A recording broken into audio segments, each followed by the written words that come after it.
and California can tip the scales in one direction or another, whether it's Democrat or Republican. So there are 3 races in California. I want to look at the first one. This is California 39. This is interesting. It's in Southern California. This is a district in Orange County in Southern California. The GOP candidate is Young Kim, and the Democrat candidate is Gil Cisneros. This is an open seat. Congressman Ed Royce is retiring. And this district, although Orange County overall seems to be changing demographically, politically speaking, this is a district that is pretty much evenly split. Is it not, Democrat and Republican? That's correct. And you know, this is a district that is critical for the House battleground, and we are very excited about our prospects in holding this seat. As you mentioned, Congressman Ed Royce announced his retirement earlier this year, but we have one of our top recruits in the entire country.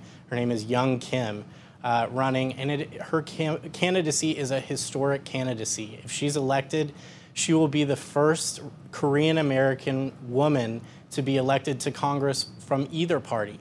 So Democrats often talk about diversity. This is something the Republican Party is showing leadership on. And Young is the perfect fit for this district. It has a large Asian American contingent.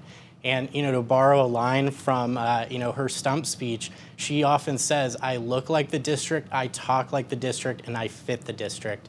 And that's in stark contrast to her opponent, Gil Cisneros. Gil does not live in the district. He is a multimillionaire lottery winner who lives in a $20 million mansion in Laguna Beach outside of the district.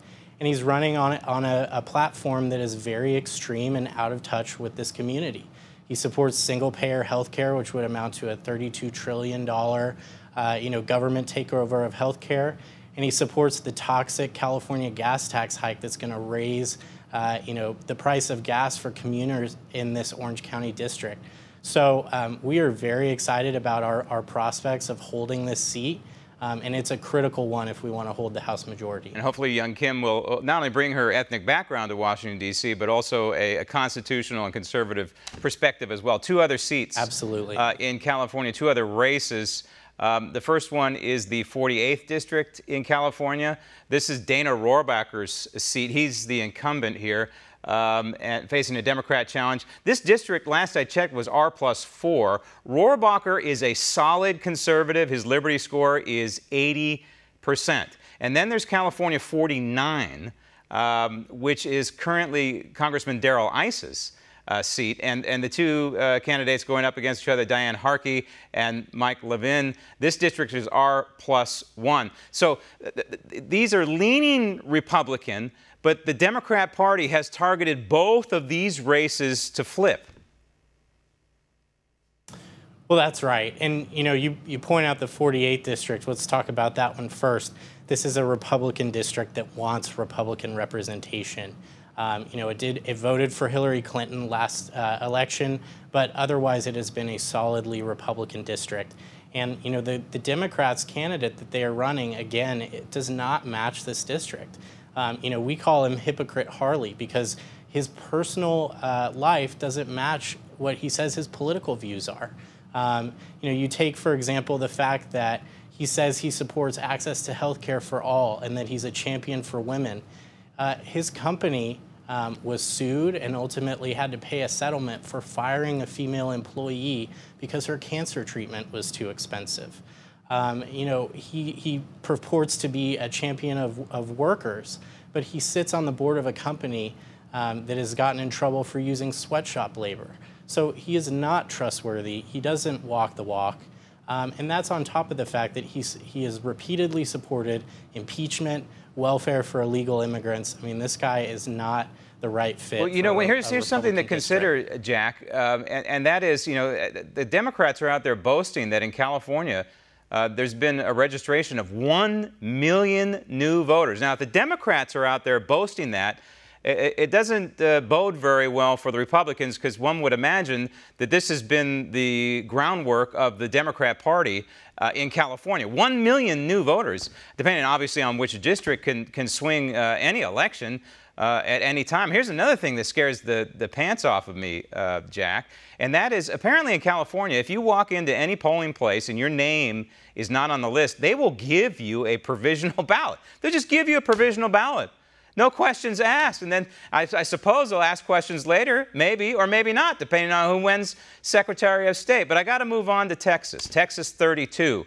This is an interesting race involving another incumbent from the GOP, and that's Pete Sessions against what can only be considered a radical. This guy is a complete and total radical, Jack. He's cut out of the mold of Bernie Sanders. Oh, you hit the nail on the head. I mean, Pete Sessions is known for being incredibly effective, both as a legislator and, in politics. He led my organization, the National Republican Congressional Committee, in 2010 when we fired Nancy Pelosi and took control of the House of Representatives. He knows that he has a target on his back because of this, and he's been very open about that. Like you mentioned, the Democrat candidate favors single-payer health care. He favors, he has said that it would be better if the Second Amendment was never written. Yes. He says that efforts to combat sanctuary cities are cruel and inhumane. Those are his words. I mean, it's like this guy didn't get the memo. He's running in Dallas, Texas, not San Francisco, California. He is not the right fit for What this concerns district. me about Texas is this energy behind Beto, who's running for Senate, of course, against Ted Cruz. I don't think he's going to win, but I do think he's going to energize a lot of Democrat voters in Texas, so that is concerning to me. Another race I'm watching, by the way, is Congressman Dave Brat. I don't really have time to go into it, but that's a very important one. The bottom line is, I have a buddy who asked me, will the Republicans hold the House of Representatives? And my belief is, Jack, if in these key races and other key races, if we watch these races, how they go, especially Brat in Virginia 7, that is going to tell the story, I think, on election night. So the Republicans can hold these key races and these key House seats, especially the incumbents. I think it's going to be a good night for the Republicans. Jack, thanks. Want to see more videos like this? Click on the link below and subscribe to One American News on YouTube. And call your cable provider and kindly demand that One American News is added to your lineup. Call and subscribe today.